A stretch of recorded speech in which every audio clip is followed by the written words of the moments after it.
ஒரு காரிய வெற்றிக்கு என்ன சொல்கிறான்னா நாம் எப்பயுமே ஜோதிடர்களாக இருந்தாலும் யாராக இருந்தாலும் ஒரு லக்கணம் குறிக்கணும்.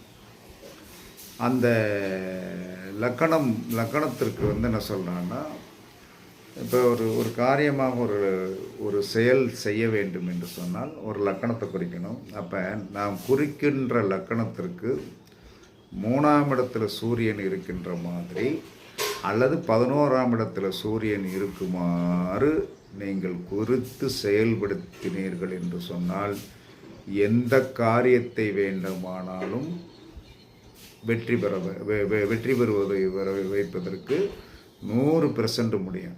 அப்போ 19வாக நம்ம சொன்ன ஒரு காரியத்தை வெற்றி பெற முடியாது. அப்போ எப்பயுமே நாம் குறிக்கின்ற லக்கணத்திற்கு 3-11 சூரியன் இருக்கிற மாதிரி குறிங்க, வெற்றி கிடைக்கும்.